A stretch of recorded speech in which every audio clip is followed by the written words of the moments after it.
پہلی حدیث جو اہل سنت اور اہل تشیع کے ہاں کامن ہے، اہل سنت کہلوانے والے تینوں گروہ بریلوی، دیوبندی اور سلفی یعنی اہل حدیث اور اہل تشیع بھی اس حدیث کے اوپر اتفاق کرتے ہیں، اور اسی سے وہ نظریہ بھی اڈاپٹ کیا گیا پنج تن پاک کا جو اکثر ہم سنتے ہیں۔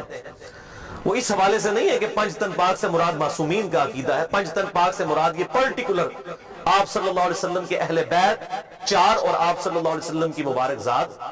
ان کے بارے میں پرٹیکولر یہ فضیلت ہے، اور اہل سنت کے ہاں صحیح مسلم میں یہ حدیث پائی جاتی ہے انٹرنیشنل نمبر کے مطابق 6261۔ اما عائشہ رضی اللہ تعالی عنہ کا بیان ہے کہ ایک دن آپ صلی اللہ علیہ وسلم اپنے گھر سے اس حالت میں برآمد ہوئے کہ آپ صلی اللہ علیہ وسلم نے کالی چادر اوڑھی ہوئی تھی جس پہ اونٹ کے کجاووں کی شکل کی، ہنڈیوں کی شکل کی چھوٹی چھوٹی تصویریں بنی ہوئی تھی، جیسے ہنڈیاں بنی ہوئی ہوتی ہے، جاندار کی تصویر نہیں، ہنڈیا کی تصویر۔ یہ آپ صلی اللہ علیہ وسلم نے مبارک چادر اوڑھی ہوئی تھی۔ اتنے میں سیدنا حسن ابن علی آئے تو آپ صلی اللہ علیہ وسلم نے اپنی اس کالی چادر کے نیچے ان کو لے لیا، پھر سیدنا حسین آئے ان کو بھی لیا،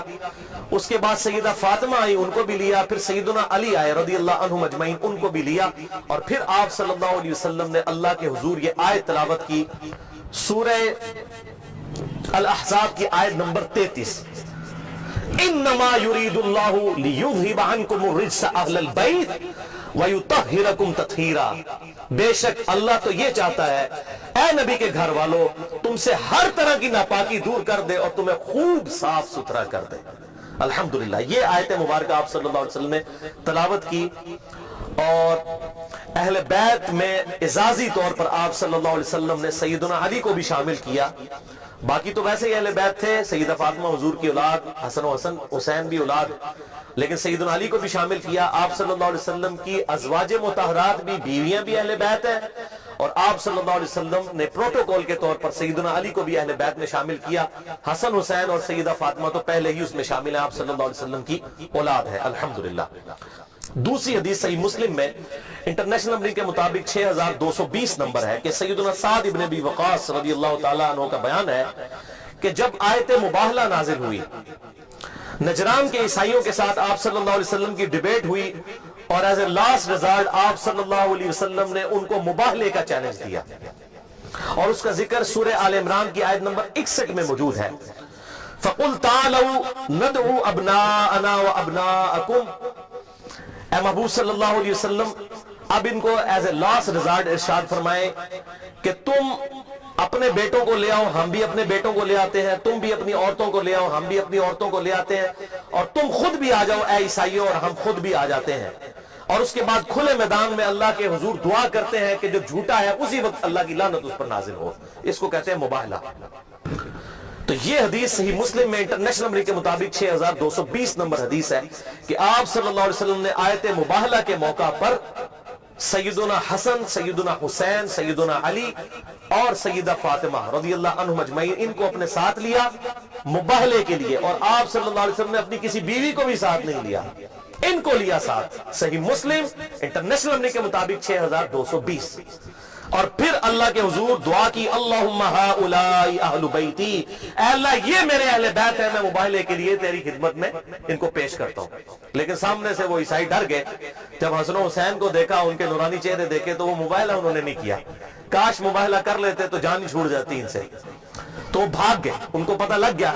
کہ یہ جھوٹے پیغمبر نہیں ہیں جن کی اولاد کو اللہ تبارک و تعالیٰ نے ایسا روب دیا ہے، چھوٹی سی عمر میں ان کا روب ان کے اوپر پڑ گیا، اور مباہلے کے لیے وہ سامنے نہیں آئے۔ صحیح مسلم 6220۔ یہ بہت بڑی فضیلت ہے، اور یہ فضیلت سیدنا سعد ابن ابی وقاص نے صحیح مسلم کی اسی حدیث میں آتا ہے، اس موقع پر سیدنا معاویہ رضی اللہ تعالیٰ عنہ کو بیان کی جب انہوں نے سعد ابن ابی وقاص کو مجبور کیا کہ وہ حضرت علی پر لعنت کرے، تو انہوں نے کہا نہیں معاویہ، میں نے رسول اللہ سے 3 باتیں ایسی سنی ہیں علی کے بارے میں، ایک بھی مجھے مل جاتی حالانکہ میں جنتی ہوں تو میرے لیے دنیا اور جو کچھ ہے اس سے بڑھ کر عزیز ہوتا مجھے۔ اس میں ایک بات یہ تھی۔ دوسری انہوں نے کہا غزوہ خیبر کے موقع پر آپ صلی اللہ علیہ وسلم نے فرمایا تھا کل اس شخص کے ہاتھ میں جھنڈا دوں گا جو اللہ اور اس کے رسول سے محبت کرتا ہے، اللہ اور اس کے رسول اس سے محبت کرتے ہیں، ہمیں پوری رات نیند نہیں آئی، اور آپ صلی اللہ علیہ وسلم نے سیدنا علی کو جھنڈا دیا۔ اور صحیح مسلم میں یہاں تک ہے کہ حضرت عمر کہتے ہیں مجھے پوری زندگی علی پر رشک رہے گا، کہ وہ جھنڈا علی کو ملا اور مجھے نہیں ملا. یہ صحیح حدیث صحیح مسلم میں ہے. اور ایک جھوٹی حدیث عوام میں مشہور ہے کہ حضرت عمر کہتے تھے مجھے ابو بکر کی ایک رات کی نیکی مل جائے پوری زندگی دے دو. یہ جھوٹی حدیث ہے. شیخ البانی بھی اسے کہتے ہیں کہ فیبریکیٹڈ موضوع حدیث ہے. سنن بہقی میں ہے, ہماری مین سٹریم کی کسی کتاب میں بھی نہیں ہے. اور شیخ زبیر علی زئی صاحب بھی اسے جھوٹی حدیث کہتے ہیں. اور جو سچی حدیث ہے وہ شیعہ سنی اختلاف کی نظر ہو گئی جو صحیح مسلم کے اندر تھی کہ حضرت عمر کہتے ہیں میں علی پر رشک کروں گا, اور کہتے ہیں اللہ کی قسم یہ پہلا موقع تھا مجھے خواہش ہوئی کہ مجھے حضور کوئی عہدہ دے غزوہ خیبر کے موقع پر, لیکن آپ صلی اللہ علیہ وسلم نے سیدنا علی کو دیا. اور تیسری بات سعد ابن ابی وقاص نے کہی کہ معاویہ سن لے, جب تبوک کا موقع آیا تو آپ صلی اللہ علیہ وسلم پہلی دفعہ حضرت علی کو گھر چھوڑ کر جا رہے تھے. حضرت علی رو پڑے کہ میں آپ کے ساتھ یہ پہلا موقع ہے شامل نہیں ہوں گا. تو آپ صلی اللہ علیہ وسلم نے فرمایا کہ علی تو اس بات پر راضی نہیں کہ تیری میرے ساتھ وہی نسبت ہے جو ہارون کی موسیٰ کے ساتھ ہے, مگر میرے بعد کوئی نبی نہیں. یہ تینوں باتیں اسی حدیث میں ہے 6220 صحیح مسلم میں فضائل علی والے چیپٹر میں انٹرنیشنل نمبر کے مطابق.